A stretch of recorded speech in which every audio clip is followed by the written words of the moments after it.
Hola? Hola, hola? Hola, hola? Estic aquí? Em sents, Griver? Hola? Hola? Vale. Ei! Bueno, són i 20, 29.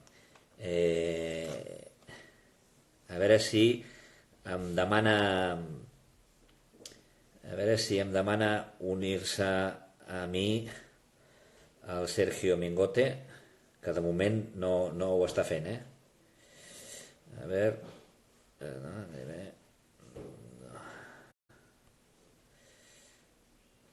Esperem, molt bé, esperem. Bona tarda a tots. Ara, aprofito que són pocs per mirar-me bé si estic guapo. Se sent bé, Jordi? Se sent bé? Molt important que se senti bé, perquè ho tinc a prop i així no haig d'anar amb cascos, que és una mica... Carles, García Unidos, saludos, molt bé. L'aviso, correcto. M'ha de trucar, m'ha de demanar sol·licitud. Perfecte, gràcies.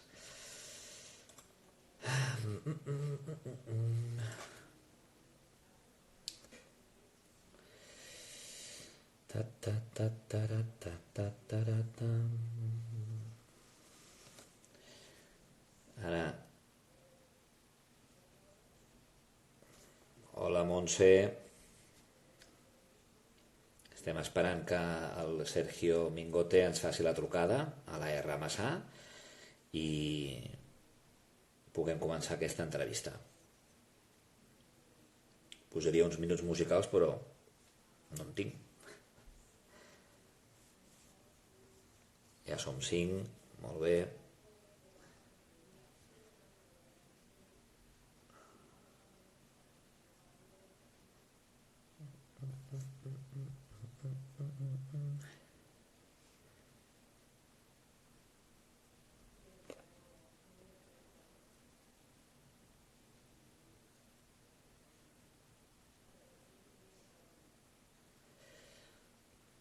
Hola, Joana.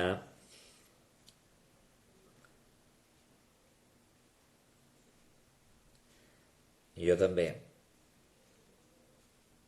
A veure si ens surt també com la setmana passada amb l'Alberto Enjogo, que va estar molt interessant.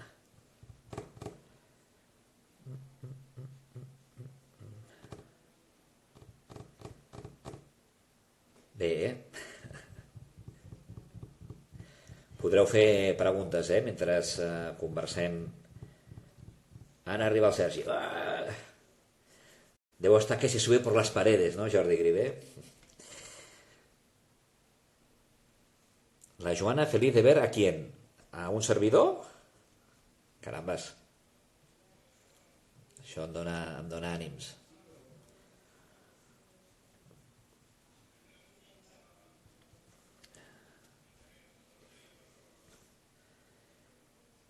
A veure si...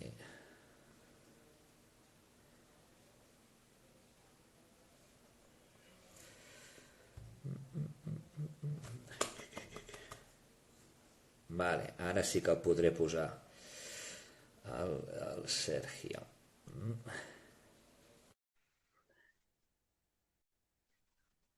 La màgia ara s'està... Ara. Hola. Hombre. Com va? Bona tarda. Bones tardes. Bona tarda. Bueno, d'entrada, salutació a la gent de la R. Massà i també per tu, Sergi, i un plaer perquè poques vegades he tingut el privilegi d'entrevistar a persones que van més enllà de l'esport i avui tenim molt de temps, tenim una horeta per fer aquesta entrevista dintre d'aquest marc d'entrevistes a l'associació de Massà.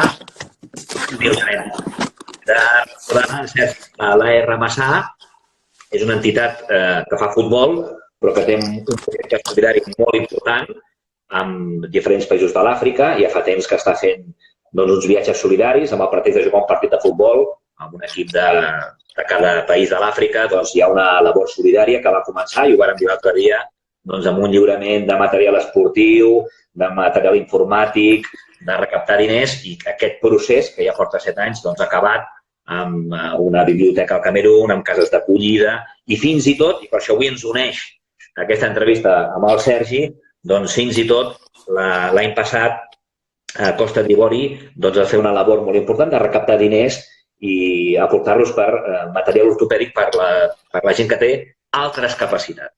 I d'aquesta manera poder-los ajudar. Aquí és on ens lliguem amb el Sergi, el nostre protagonista d'avui, que li donem la benvinguda. I el Sergi, farem una broma, perquè jo crec que el Sergi és una persona polifacètica que a tots els camps i a partir d'ara ho comprovarem. Farem l'entrevista en castellà per, com sempre, poder tenir més audiència i que la gent que no estigui d'aquí pugui també escoltar aquesta conversa. Molt bé. De veritat, gràcies per estar amb nosaltres. Hi ha moltes preguntes a fer-te. Començarem l'entrevista pel final, si et sembla, per aquesta component de l'esport com a element integrador per a la gent que té altres capacitats. I molta gent pot pensar, Sergi, que tu que ets alpinista, de quina manera l'esport, i en aquest cas l'alpinisme, pot ser una eina d'integració per a la gent amb altres capacitats quan la gent pensa que potser l'alpinisme és un esport, avui ho veurem que no, de risc. Com podríem, perquè la gent ho entengués, donar entrada a aquest esport com a eina per a la gent que té altres capacitats, sobretot en el món de l'alpinisme? Bueno, a veure, com vols que et contesti? En castellà o en català? En castellano, ya, Sergi. Vale.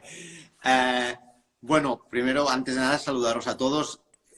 Feliz de poder participar con el Ramasa, que yo creo que además son un ejemplo de solidaridad bien entendida y además, bueno, una muestra de que el deporte pues, es un canal fantástico para poder generar inclusión social. Hombre, yo creo que el alpinismo no deja de ser como otros muchos deportes, ¿no? Quizá con el componente también de que estamos en el entorno natural, que estamos en espacios maravillosos y se pueden hacer muchísimas cosas que dan la posibilidad a muchas personas pues de integrarse mejor en la sociedad, ¿no? Yo sin ir más lejos, mira, hay dos actividades que han sido este año pasado, que han sido increíbles.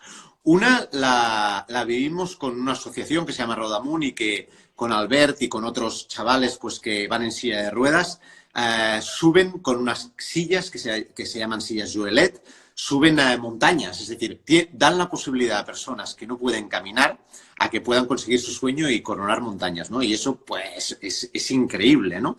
O, por ejemplo, el año pasado nosotros, el mes de mayo, organizamos conjuntamente con Onat Foundation una expedición a Nepal y realizamos el primer trekking inclusivo del Everest. ¿Y en qué consistió? Pues consistió en 10 chavales con capacidades diferentes, con discapacidades de primero y segundo grado, demostraron que las limitaciones solo las tenemos aquí en nuestras cabezas, porque alcanzaron los 3.880 metros del mirador del Everest, pudieron ver el Everest, y la gente cuando nos veía decía, hostia, ¿cómo es posible? Bueno, es posible porque las discapacidades al final las tenemos todos, ¿no? Yo, por ejemplo, soy un gran discapacitado con las matemáticas, porque se me dan fatal. Pero, en cambio, pues, yo qué sé, se me da bien subir montañas, se me da bien quizá comunicar. Entonces, yo creo que cada uno somos capaces en unas cosas, pero tenemos limitaciones o discapacidades en otras cosas, ¿no? El problema es que a los mal llamados discapacitados son discapacidades que las vemos, que se visualizan. Si alguien va en una silla de ruedas, pues se ve muchísimo. Claro. Pues si un chaval tiene síndrome de Down, se ve muchísimo. Pero, en cambio, a mí no se me ve que se me dan mal los números. Entonces, yo diría que la diferencia es que las discapacidades hay unas que se ven y otras que no se ven, pero que todos tenemos grandes capacidades y todos tenemos discapacidades, ¿no? Entonces, el alpinismo, para mí, que es mi deporte, pues yo creo que como otros muchos, como el fútbol, ¿no? En vuestro caso, pues es un elemento fantástico para generar solidaridad, pero también para generar inclusión social. ¿Por qué el deporte tiene esa faceta tan integradora que, por ejemplo, otros aspectos de la sociedad que igual son más... siempre decimos que el deporte es una cosa banal, ¿no? ¿Por qué el deporte tiene esa incidencia tan importante en la integración de la gente con otras capacidades y no pasa en otras facetas de la vida, ¿no? ¿Qué es lo que tiene el deporte? Bueno, Yo creo que el deporte es algo más que actividad física, ¿no? Siempre yo soy un claro defensor de que el deporte al final aporta muchísimas cosas más. Yo, de hecho, desde los 3 años hago deporte porque mis padres le dieron tanta importancia al deporte como a los estudios, ¿no? Eso hace ya más de 40 años pues tenía mucho mérito, porque el deporte se entendía pues eso, ¿no? Como una actividad física sin más. Yo creo que el deporte genera mucha inclusión, tiene muchos valores, porque precisamente es mucho más que actividad física. Te forma como persona, te marca una manera de hacer, una manera de ser. Es absolutamente socializador, es decir, te da la posibilidad de conocer a muchísima gente y de que se genere una relación social importantísima. Entonces yo creo que al final el deporte te aporta muchísimas cosas, te aporta mucho más que no solo una buena condición física. Y por eso es un elemento fantástico para integrar. La respuesta de estas personas que tienen otras capacidades, cuando les animamos, por ejemplo, a jugar a fútbol, se animan rápidamente. Cuando les pones el mundo del alpinismo, ¿hay esa misma reacción o hay una cierta prudencia, Sergi? Bueno, al final el alpinismo también hay algunos que se han dedicado a intentar mitificar en exceso el alpinismo, ¿no? Es decir, antes, por ejemplo, cuando se habla de personas, alpinistas como yo, que subimos montañas de 8.000 metros, yo siempre intento decir que no se ha de ser un superhéroe, que una montaña de esa altura, cualquiera que esté preparado, que se adapte bien a la altura, que tenga un buen entrenamiento, puede intentarla y luego hacer cumbre, pues bueno, hay veces que se puede conseguir, hay veces que no, ¿no? Pero yo creo que se ha mitificado en exceso. Yo creo que la montaña bien entendida, tenemos una cordillera increíble que son los Pirineos y podemos hacer montaña de todo tipo. Yo creo que la montaña es un elemento fantástico, primero porque es eso, porque la montaña además nos enseña los valores del esfuerzo, del sacrificio, de la constancia. No hay ninguna montaña que se haga fácil, ¿no? Entonces salir y subir desde el Matagalls, que lo tenemos cerca de casa, ¿no? O al Puigmal o cualquier otra cumbre hasta las montañas más grandes del planeta, requieren un esfuerzo, requieren un sacrificio, pero con una planificación, con una programación, con todo eso que hace falta y con ganas, con ilusión, con motivación, se pueden conseguir grandes cosas. ¿Quién nos sabía decir a nosotros que podríamos acabar realizando una expedición, un trekking hasta el campo base del Everest, ¿no? Con personas con una movilidad reducida, pero con una ilusión, con unas ganas, con una constancia. Bueno, al final eso es una maravilla. Hablaremos de toda la vertiente alpinista de Sergi, porque hay que comentar muchas cosas, pero acabaríamos este primer tema, si te parece. Bueno, tú eres presidente de Donat Foundation, que precisamente os ocupáis de hacer esta integración. ¿Cómo definirías tu fundación y de qué te sientes más orgulloso?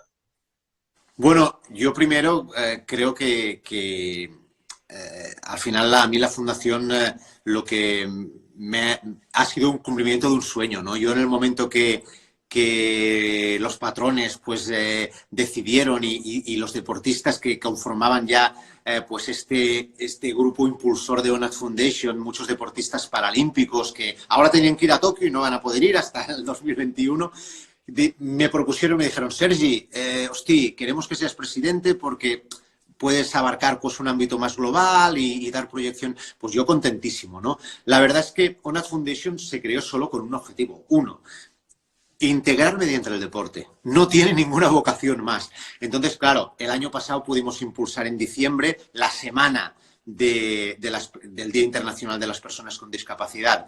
Los primeros Premis Inclusius de l'Esport Català, que fueron un referente y que precisamente vosotros, el Ramasá, fue uno de las actividades premiadas porque se consideró, el jurado, que habéis hecho una tarea increíble y unos proyectos increíbles. Bueno, junto con vosotros, 14 más, fueron 15 los becados, que ya aprovecho también a decir que la beca 2020 está abierta.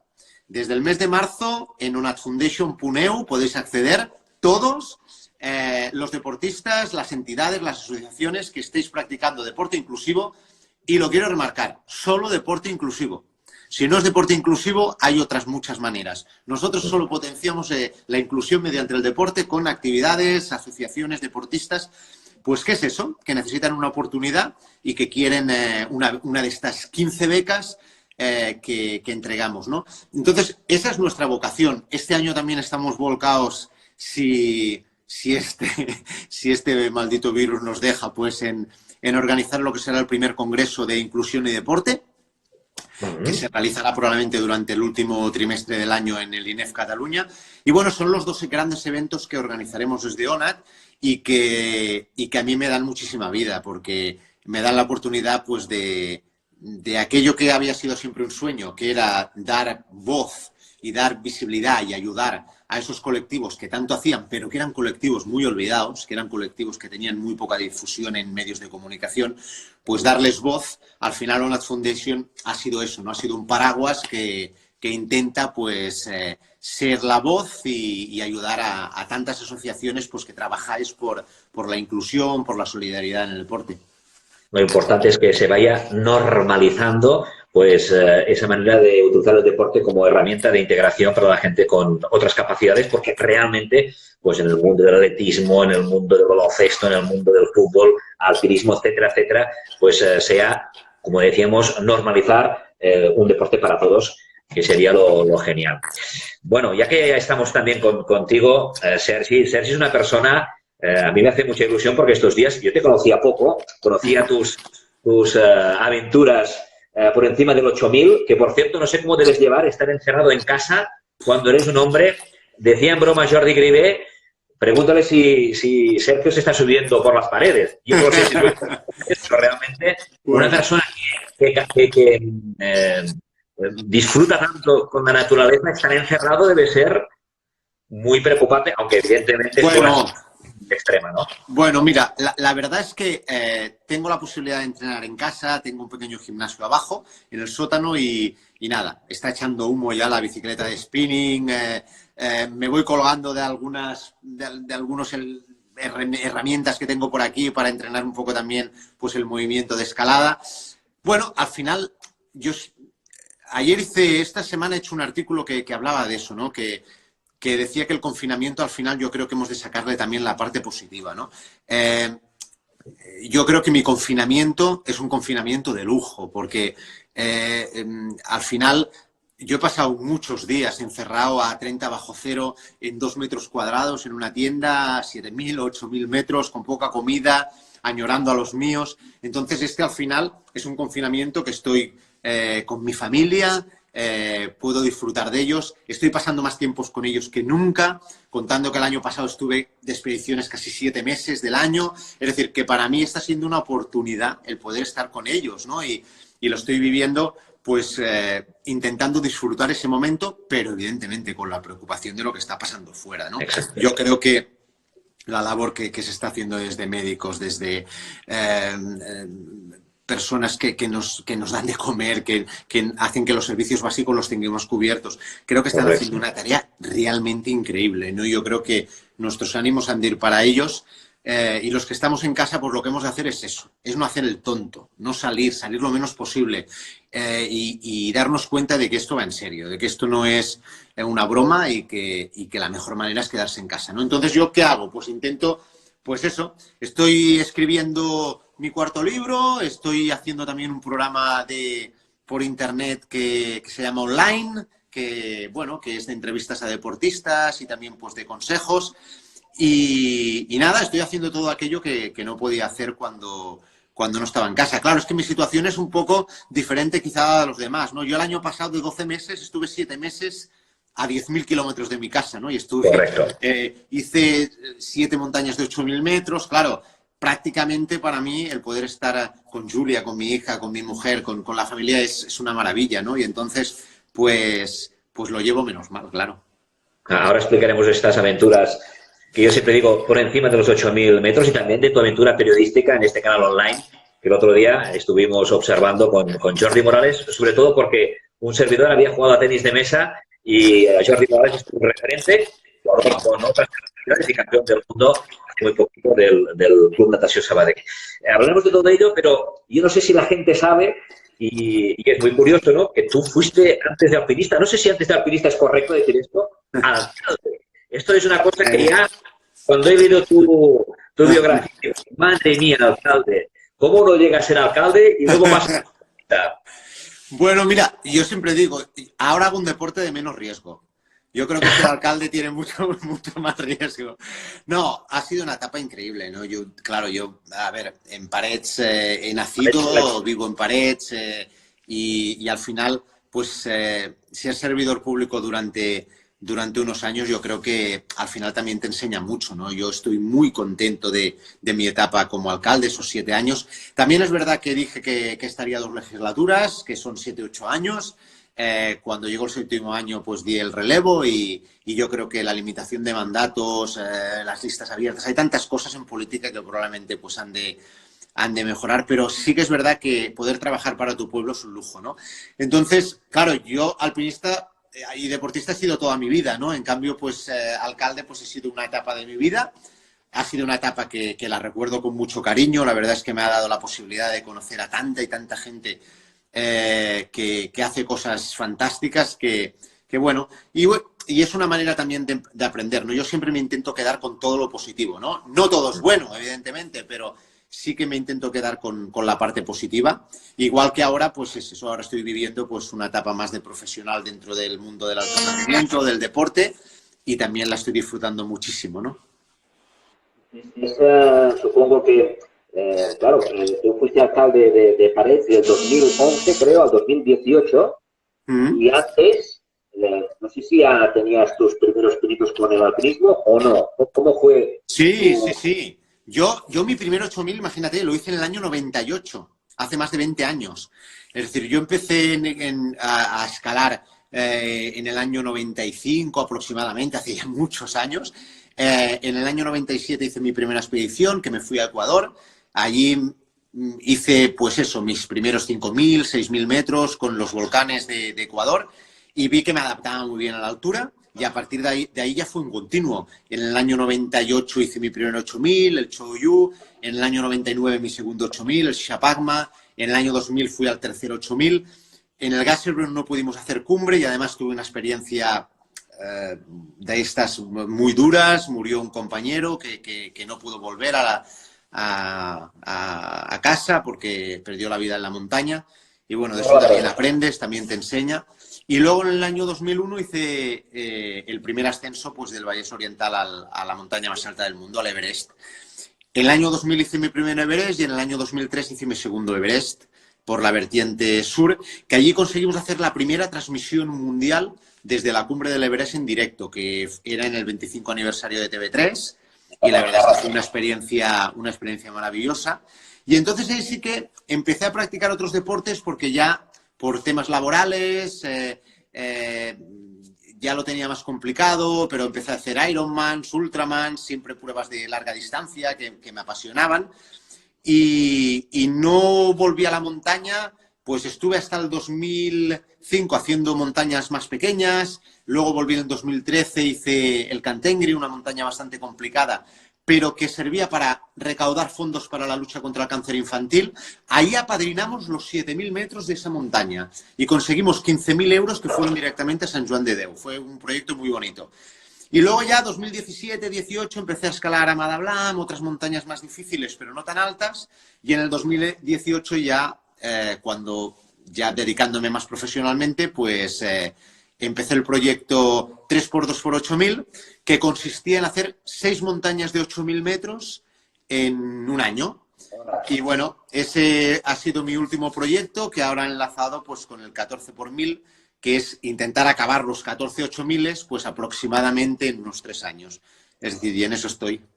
El otro día escuché una conferencia tuya, ahora no me hagas decir, que hablabas precisamente de esos 6.000 que querías conseguir en un año, y que tardaste un año y 2 días, que por lo tanto es un poquito, no fracasado, porque eso es una cosa muy grande, pero sí que del éxito al fracaso personal, Sí. 2 días. Y luego, pues ese registro que conseguiste es récord Guinness, ¿no? Sí. La aportación que hiciste entre lo que uno puede considerar éxito y lo que puede considerar, yo le voy a decir no éxito, porque fracaso es una palabra que no me gusta utilizar. ¿Cómo se vive, no? Es decir, tú te marcas ese reto personal, supongo, ¿no?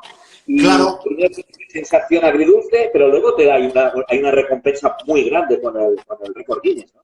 Claro, bueno, eso sirvió un poco para demostrar que cerca está el éxito del fracaso, ¿no? Es decir, nunca se habían conseguido 6-8 miles sin la utilización de oxígeno embotellado en un año. Mi proyecto era hacerlo en 365 días, al final fueron 367. De hecho, me parece que sí, mira, lo tengo aquí. Para quien quiera saber más, a pulmón, es el libro que explica esto. Y como has dicho, bueno, ha acabado siendo un récord Guinness. Nunca se han hecho 6-8 miles en un solo año sin utilizar oxígeno embotellado. Y de hecho, pues bueno, mi proyecto personal era hacerlo en un año, tardé 2 días más y en un principio dije, hostia, no has conseguido lo que te proponías, pero luego evidentemente al final se consiguió algo que no había hecho nadie, ¿no? Es decir, y entonces pues eso demuestra que el esfuerzo siempre, ¿no? da su resultado y por eso yo pienso que al final es importante. Al final era un proyecto que nació de un sueño bastante improbable. Pero yo creo que yo siempre digo soñar grande, ¿no? Soñar grande es importantísimo. Vosotros yo creo que en el Ramasá también lo hacéis, es decir, soñáis grandes cosas que quizá nadie imaginaba, ¿no? Y que ni os podíais imaginar que llegaríais a tantos países. No podíais imaginar que jugaríais con las selecciones nacionales de Camerún, de tantos sitios que os reciben. Pues como en esos momentos sois sus héroes, ¿no? Porque les estáis ayudando a cumplir sus sueños. Entonces mi sueño era eso, era proyectar a 6 asociaciones que estaban luchando por generar inclusión y con proyectos solidarios y mezclarlo con 6 montañas, que eran las 6 montañas más altas del mundo, ¿no? Al final, si se sueña grande, hay la posibilidad de que las cosas salgan, ¿no? Y en este caso, pues salió. Se han conseguido los 6. De hecho, el otoño pasado de este 2019 conseguí mi séptimo 8000 del proyecto. Yo 8000 ya he subido 11, pero este era el séptimo del proyecto, del que cuenta para el 14 por 1000. Y entonces ahora me quedan 7 más, que pues si esta pandemia me deja, pues en junio vuelvo a Pakistán para intentar hacer el Gas Eureum 1, que es el último de los 8000 que me queda por subir en Pakistán. Y luego ya el resto serán en Nepal. Así que a ver si hay suerte y puedo acabar de cumplir este proyecto. Si no recuperamos la normalidad, este proyecto de hacer esos 8000, ¿tendrás que empezar de nuevo con el primero o te convalida? No lo sé. Bueno, la verdad es que este proyecto piensa que es un reto que yo me he propuesto aproximadamente en 1000 días, pero que es como el otro. Es decir, piensa que el actual récord mundial de los 14 8000 sin oxígeno embotellado está en 7 años, 10 meses y 6 días. Lo hizo Kim Chan-ho, un coreano que murió hace muy poco en el Dhaulagiri por una avalancha. Pues él tiene este récord. Es decir, que yo lo pretendo hacer aproximadamente en 3 años y medio. Si tardo medio año más o tardo 4 años, estaré dejando el récord aproximadamente en la mitad. Es decir, que es un récord que tengo mucho margen para poder hacerlo y que, bueno, también demuestra la dificultad de la propia marca, ¿no? Es decir, si el récord está en casi 8 años, pues quiere decir que va a ser muy complicado rebajarlo prácticamente a la mitad, pero que, bueno, creo que es posible. En este primer año y medio, pues habré conseguido, o este primer año habré conseguido estos 7 y eso quiere decir que es posible. De los 14 8000 que hay en el mundo, te quedan 3, ¿no? Que nunca has subido a Fukushima, ¿no? Bueno, como repetí Everest, me quedan 4 o 5, porque hay alguno que tenía repetido. Pero esos que quedan, pues son los que voy a intentar ahora, en este 2020 y 2021. Cuando uno está en la cima, ¿todas las cimas son iguales, Sergi? No, esto es como las personas. Yo creo que todas son diferentes, ¿no? Es decir, aquí no hay nadie somos iguales. Aquí sí que subían con los ojos cerrados, sabrías distinguir en cuál cima está, supongo. Sí. Yo hay muchas cosas que no las recuerdo, pero las cumbres cuando he estado en la cumbre de alguna montaña me acuerdo muchísimo, ¿no? Y cada cumbre es diferente. Hay cumbres que son muy puntiagudas y que solo cabes tú, como la del Manaslu. Hay cumbres como la del Choyu, que es un gran merengue enorme que cabrían centenares de personas, porque no es un punto concreto, es una montaña mucho más redonda. Hay cumbres que tienes que pisar un poco antes de llegar a la cumbre, como la del Burat Peak, porque hay una cornisa y se puede romper y puedes caer abajo. Es decir, cada cumbre es diferente, ¿no? Y bueno, eso también es lo maravilloso, ¿no? De la montaña, que vas a sitios diferentes, conoces gentes diferentes, personas diferentes, y eso es la maravilla del deporte, la maravilla de la montaña, ¿no? Que te enseña mucho, que aprendes mucho y que conoces sitios increíbles. Has dicho que también se hace amigos. A veces se asocia un poquito la montaña y el alpinismo, no la montaña que hacemos los mortales normales, como proyectos de solitud, ¿no? No sé si en la montaña, a veces, antes lo has contado, ¿no? Cuando estás pues, en una cabaña allí, 4 metros cuadrados, poca comida, es más un esfuerzo físico, un esfuerzo emocional. ¿Cómo se vive esa relación persona-montaña, ¿no? Y Claro. Bueno, hay mucho equilibrio, ¿eh? Yo diría que no 50... En los 8000 los estudios dicen que hay quizá un 70% de emocional, de psíquico, de mental y un 30% de físico. Eso sí, claro, la parte física has de partir de que tengas un muy buen físico, porque si no, no tienes la capacidad de estar 24 horas subiendo una montaña el día de cumbre, pues no puedes intentar hacer un 8000, ¿no?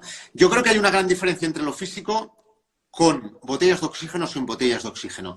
El 8000ismo con botellas de oxígeno es mucho más racional, te da mucha más energía, evitas congelaciones, tienes una inyección de oxígeno muy similar a la que puedes tener en una montaña de 6000 metros. En cambio, sin oxígeno embotellado, el 8000ismo se convierte en otra cosa y físicamente es mucho más complicado, ¿no? Pero la parte emocional, la parte emotiva es lo que más requiere. Yo conozco gente muy preparada que después de llevar 50 días pasándolo mal en una montaña ha vuelto a casa. Ha vuelto a casa porque estaba 50 días pasando frío, 50 días pasando...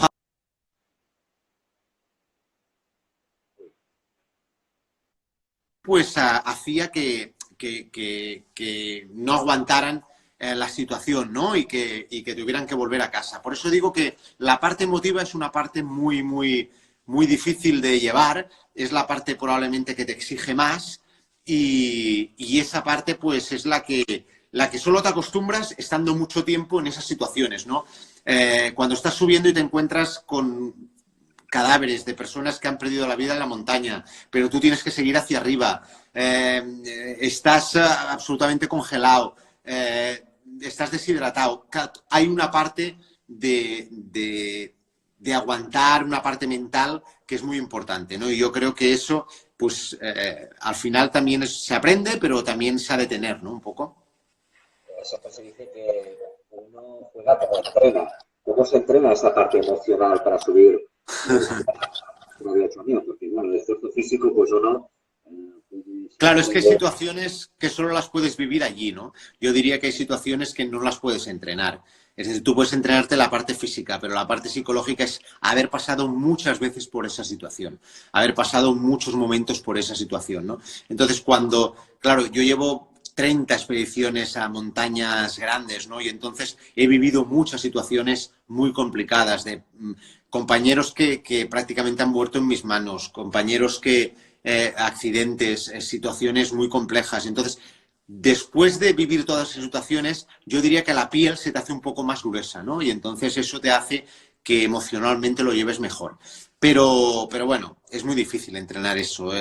Yo creo que son cosas que las has de vivir y de eso aprendes, ¿no? Y te enseñan.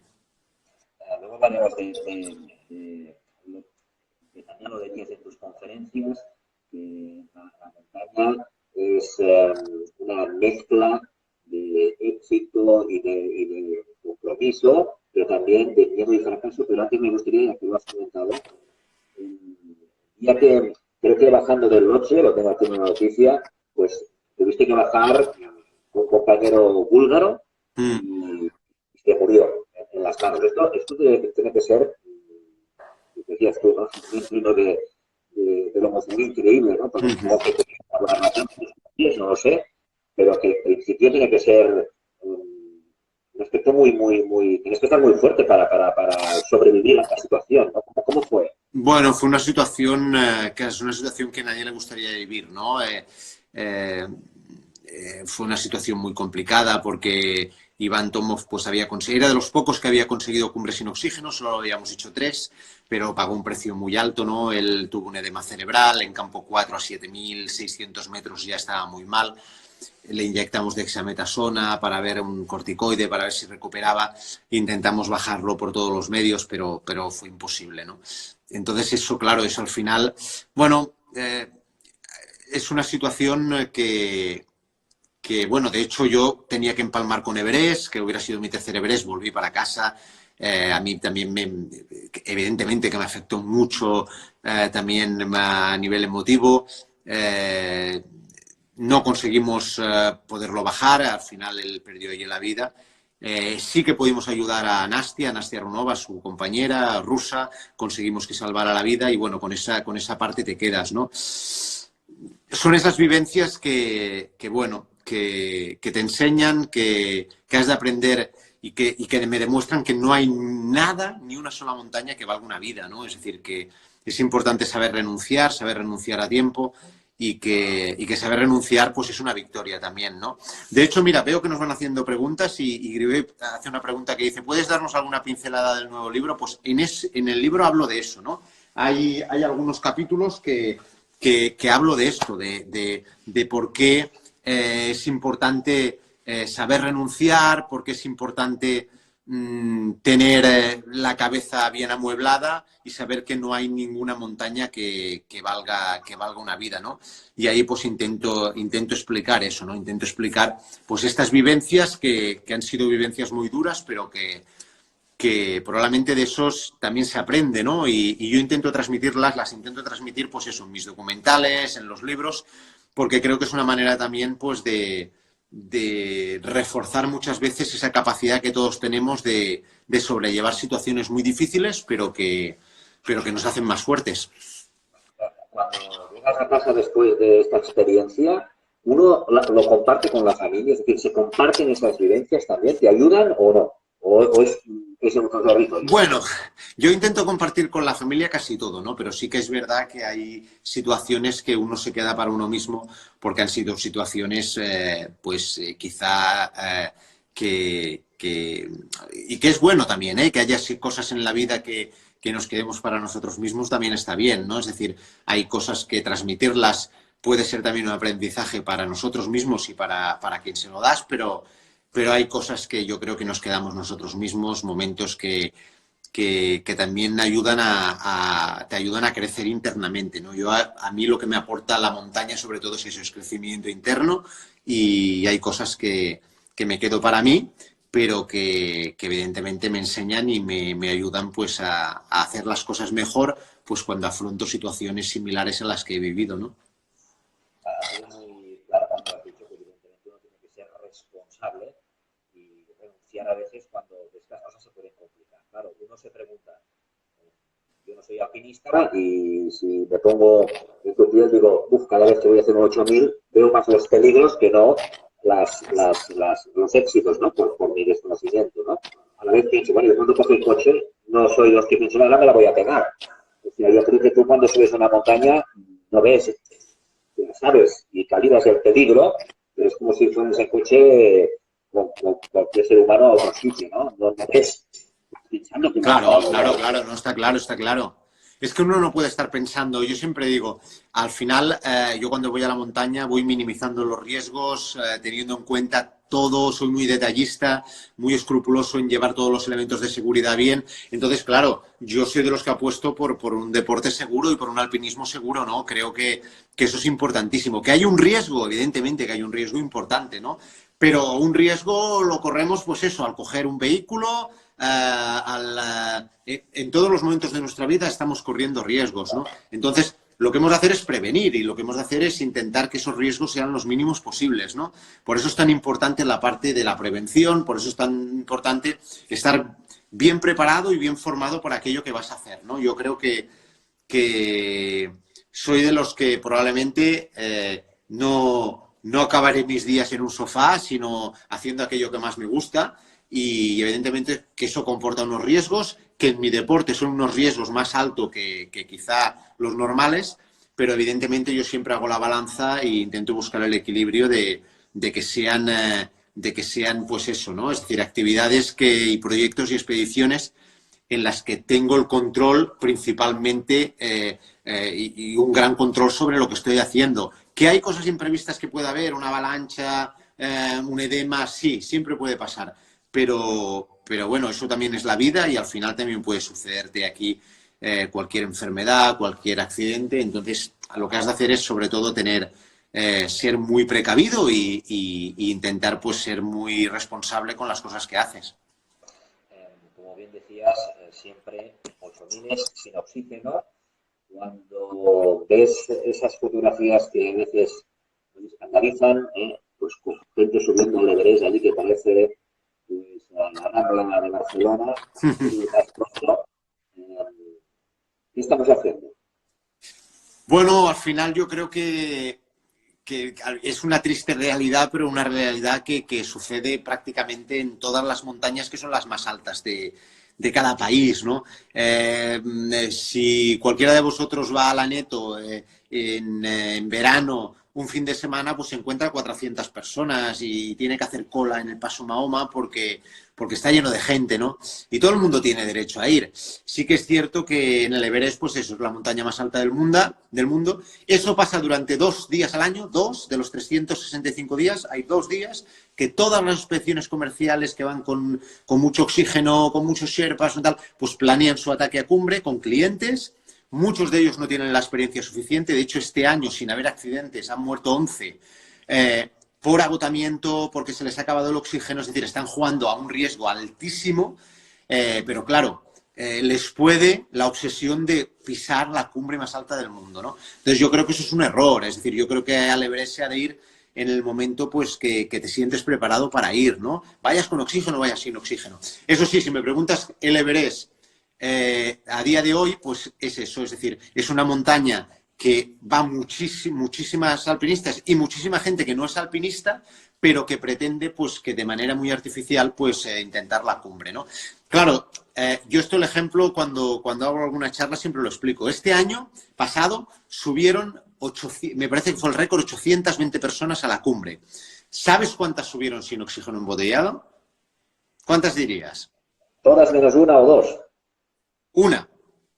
Una. Es decir, si me preguntas por el Everest, pues te diré, el Everest sigue siendo una grandísima montaña, una montaña complicada si se afronta sin la utilización de oxígeno embotellado, pero se ha convertido pues en un parque temático que intentan, pues, ¿qué es eso? Con oxígeno prácticamente desde el campamento 2, a clientes que les suben al campamento 2 en helicóptero, que de ahí van atados por delante y por detrás con sherpas. Bueno, es esa situación que con todo y con eso tiene sus dificultades y sus riesgos y hay muchas personas que no bajan. Es decir, que yo creo que se ha de poner un poco de sentido común, ¿no? Yo creo que los mismos gobiernos son los que tendrían que intentar pues limitar, regular el acceso a la montaña y hacer que bueno, se siga un poco de sentido común y coherencia también, por un tema también de conservación del propio entorno, ¿no? Yo creo que se ha de respetar mucho esas montañas de las que estamos enamorados, pero que necesitan también pues que se las respete y sobre todo que tengamos pues eso, ¿no? Un respeto por ellas y que las cuidemos. La naturaleza cuando vive estas situaciones se releva, es decir, a veces cuando pasamos de gloria, mucha gente piensa, esto es la naturaleza que es sabia y que nos está dando un aviso. ¿Tú lo crees esto o no? Bueno, yo creo que al final, cuando estás tan sumergido, mira, yo estoy tanto tiempo en Nepal que yo creo que hay muchas partes de la religión o del ámbito budista que comparto. Y bueno, ellos creen en eso, ¿no? Creen que las cosas pasan porque han de pasar, porque están escritas. Y esta situación que estamos pasando ahora, pues seguro que también responde a algo, ¿no? Responde a, primero nos lo está haciendo pasar muy mal, nos está demostrando que somos muy frágiles. Yo creo que no tiene casi ninguna parte buena esto que estamos viviendo, pero sí que nos muestre que somos frágiles, que tenemos que ser muy respetuosos con todo y que tenemos que saber vivir el momento. Yo creo que el mundo ahora, el medio ambiente está respirando porque le estamos dando un pequeño balón de oxígeno en estos momentos, pero estoy seguro que a la que pase el confinamiento, no sé si habremos aprendido mucho de esto y volveremos otra vez a a generar esa presión sobre el medio ambiente y sobre nuestro entorno, ¿no? Entonces yo creo que sería bueno que nos enseñara que hemos de escuchar al planeta, hemos de escuchar esos mensajes que nos llegan, y yo creo que, bueno, este maldito virus también quizás es un mensaje que nos tiene que hacer reflexionar sobre lo frágiles que somos y sobre cuánto importante es vivir ese día a día, ¿no? Es decir, al final cada día es... hoy me enviaron un mensaje que coincido mucho, ¿no? Es como mojarse las manos en un río, ¿no? Es decir, que ese agua que corre, pues solo te mojará una vez las manos y luego será otra agua nueva, ¿no? Y la vida cada día es diferente y hemos de saber vivir cada día con intensidad, porque si no es un día perdido, ¿no? Entonces yo espero que eso sea un aprendizaje que tengamos, pues, de toda esta experiencia que estamos viviendo. Mucha gente, a ver lo que comentabas, decían que les iba bien lo que estaba pasando porque se descubrían a sí mismos. Y yo pienso, madre mía, si tienes que pasar una pandemia para descubrirte cómo eres, es que vas mal. Y dos, la escucha. Esta es la palabra que creo que nos hace falta más en todos los sitios, ¿no? Escuchar, y evidentemente los que lideran el mundo, que yo no sé quién son, y no nos vamos a poner aquí en discusión, pues hablan de esa escucha. Precisamente de esa escucha quería acabar este trozo de entrevista. ¿Qué escuchas tú cuando vas subiendo la montaña, cuando te paras, cuando llegas a la cima? ¿Qué escuchas?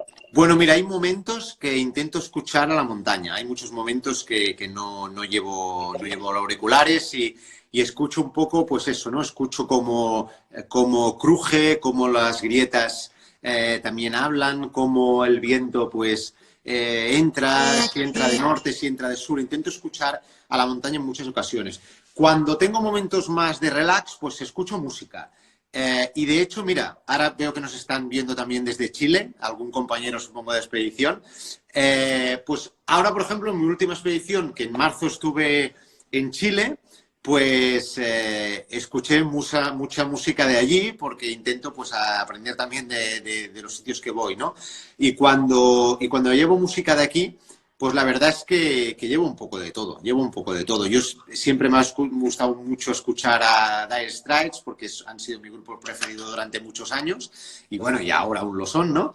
Y después, pues, llevo un poco de música de todo, y yo creo que es una buena manera también a veces para desconectar, ¿no? Creo que la música, pues, también me ayuda a esos momentos más internos y de reflexión, pero prácticamente mientras estoy ascendiendo, siempre intento escuchar eso, el viento, la montaña, escuchar a los compañeros también cuando voy con compañeros, porque creo que también, pues, la montaña te va indicando a veces si toca seguir subiendo, si no, te habla a su manera, pero bueno, al final yo creo que generamos un lenguaje que nos vamos entendiendo entre ella y yo. Ya son muchos años hablando con ella.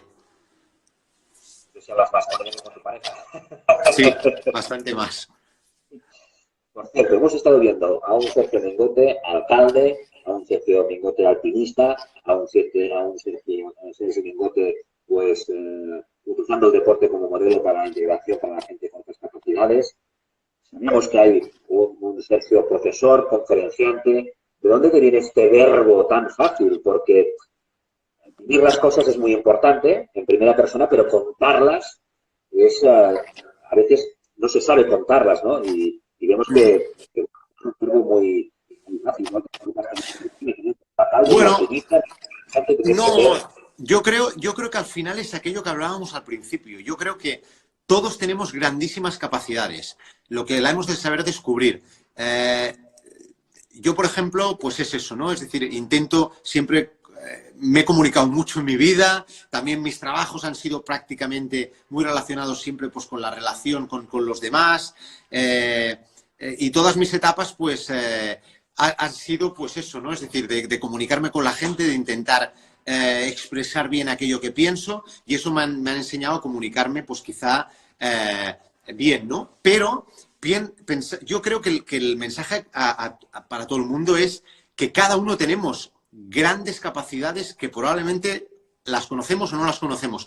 Quizá mi virtud es haber descubierto cuáles son mis capacidades, ¿no? Entonces, ¿yo qué hago? Intentar enseñar mis capacidades, que es aquello que mejor hago, e intentar no ocultar, pero no llevar a cabo mis discapacidades, que es lo que peor hago. Por ejemplo, yo soy un negado para la cocina y no es una excusa. No es una excusa. Mi mujer me dice que yo lo utilizo como excusa, ¿no? Pero no es verdad.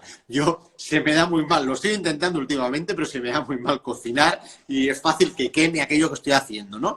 Bueno, pues cada uno tenemos cosas que se nos dan mejor y otras que se nos dan peor, ¿no? Entonces yo creo que al final hemos de intentar sacar lo mejor de cada uno de nosotros y con eso, pues yo creo que también haremos un poco la vida más fácil a los que están a nuestro lado, ¿no?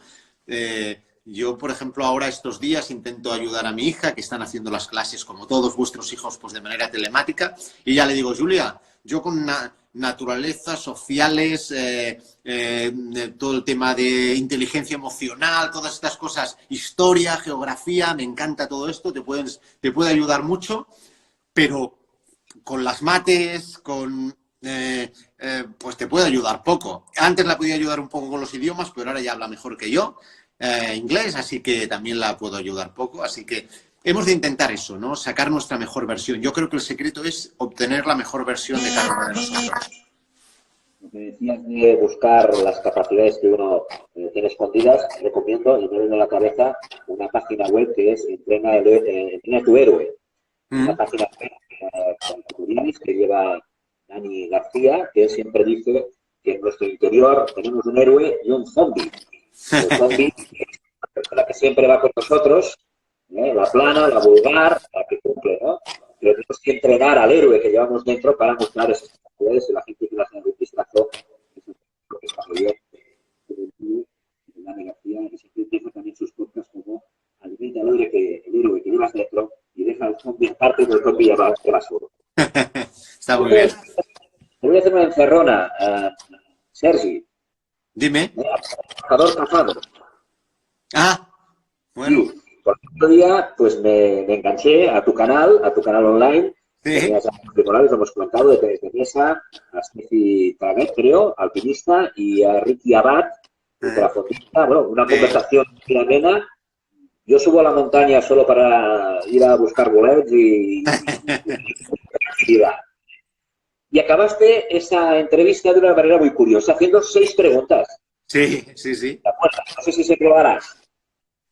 Bueno, sí, lo voy a hacer siempre. Sí, fue una idea que, hablando con Albert Barceló, que es el productor de online del programa de entrevistas, que además ya os avanzo que vamos a estrenar esta semana Online Tips, que es pues de consejos sobre deporte, aventura, montaña, y que bueno, funcionó también el primero, que vamos a hacerlo así. Y sí, el final de las entrevistas siempre va a ser con preguntas, porque bueno, yo creo que también al final nos lo hemos de pasar bien y es una manera divertida de acabar una entrevista, ¿no? De las preguntas que hiciste solo me quedó clara la última. Cuando dijiste pasta y pizza, dijiste de las dos cosas, ¿no? La pasta y la pizza. Sí. De la primera, ¿eres más usuario de Facebook, de Instagram o de Twitter?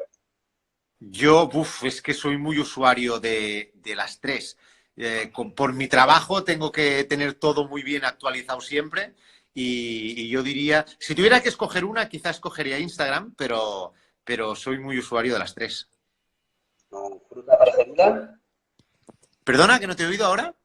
Tu fruta preferida. Mi fruta preferida son las fresas. Qué buenas. ¿Lugar para vivir? Parets, sin duda. No tengo ninguna duda. Mi casa, sí. Allí Jordi Morales fue el único que dijo que dijo Tailandia y que es el único que dijo que no era su casa, ¿no? Y quedó un poquito allí el pobre tristón. Miedo. ¿A qué tienes miedo, Sergi? Yo tengo miedo a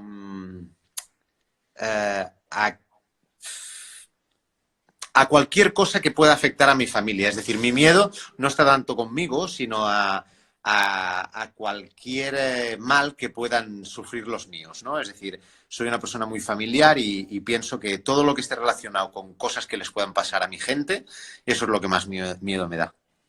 ¿A qué deportista te gustaría conocer y compartir una cena, por ejemplo?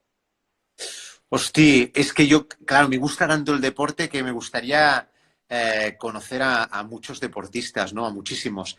Pero yo coincidiré, me parece, con, eh, con Ricky en que hay un deportista que marcó mucho mi etapa de ciclista, que es Miguel Indurain, y quizás una persona que me encantaría poder conocer o poder hacer una entrevista.